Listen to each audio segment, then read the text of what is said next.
Breakup couples के बीच होता सुना था, बट दोस्तों के बीच भी होता है ये नहीं पता था।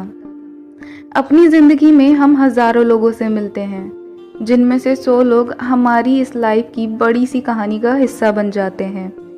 पर कोई एक होता है जो इस कहानी का फॉरएवर पार्टनर होता है, जिसे हम बेस्ट फ्रेंड बोलते हैं। मेरी कहानी में भी एक थी, पर मैं उसे बेस्ट फ्रेंड नहीं अपनी बहन मानती थी। उसके साथ टाइम स्पेंड करना मुझे बहुत पसंद था। इनफैक्ट लोग हमें बोलते थे कि तुम्हारा कुछ चल तो नहीं रहा ना। घंटों फ़ोन पर बातें, क्लास बंक करके घूमने जाते, एक दूसरे के लिए लंच लाते और कोई उदास होता तो उसे नौटंकी करके मनाते। ये सब मानो आदत बन गई थी। पर एक दिन अचानक उसने बोला कि मेरी लाइफ में इंटरफेयर करना बंद कर दे। मैं समझ ही नहीं पाई कि उसे क्या हुआ है। उसने आज ऐसा क्यों बोला? जो लड़की हर एक बात मुझसे शेयर किया करती थी, आज वही बोल रही है कि मुझे अपनी लाइफ अपने हिसाब से जीने दे। मुझे आज भी याद है उसका वो एक एक शब्द, जिसने मुझे इतनी गहरी चोट दी जो मैं आज तक भर नहीं पाई। उसने मुझे बोला कि अब मैं अपनी प्रॉब्लम्स खुद हैंडल कर सकती हूँ, मुझे अब तुम्हारी ज़रूरत नहीं। हाँ, ये वही थी जो मुझे बोलती थी कि आज दोनों सेम कलर की ड्रेस डालेंगे। वो आज बोल रही है कि उसे अब मेरी ज़रूरत नहीं। मैंने सोचा चलो ये भी देख लेते हैं, शायद गुस्सा है, 2-3 दिन में नॉर्मल होकर वापस आ जाएगी। पर वो तो कभी वापस आई ही नहीं। आया तो बस उसका इग्नोरेंस मेरे उन सारे स्टेटस पर। मेरा दिल अब टूटने लगा था।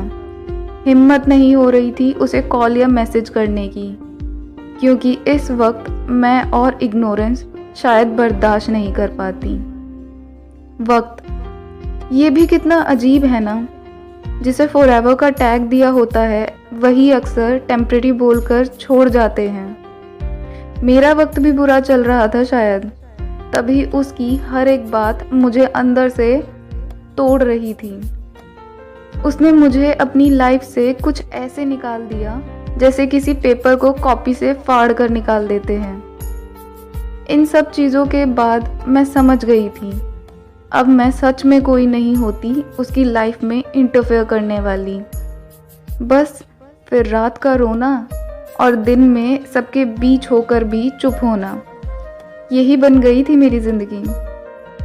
उसे उसके नए दोस्तों के साथ देखकर मैं सोचती थी कि कभी ये मेरे साथ भी हुआ करती थी, कभी ये ऐसे मुझे भी मनाया करती थी। मैंने हमेशा उसके लिए सोचा अच्छा, लेकिन हुआ बुरा। उसे खुश रखते रखते पता ही नहीं चला कब उसकी ज़िंदगी को अपनी ज़िंदगी का हिस्सा समझने लगी। लेकिन अब कोई दर्द नहीं, क्योंकि जब रिश्ते टूटते हैं तब हज़ारों माफ़ी भी कम पड़ जाती हैं, और जब दिल भरते हैं तब हज़ारों यादें भी उसके आगे कम ही पड़ जाती हैं। अब मैं सच में कोई नहीं होती उसकी लाइफ में इंटरफेयर करने वाली। बस इतना ज़रूर बोलूँगी कि वक्त सबसे ज़्यादा बड़ी ताकत है, क्योंकि जब ये अच्छा होता है तब पराये भी अपने लगने लगते हैं, लेकिन जब वक्त बुरा होता है तब अपने भी पराये से लगने लगते हैं।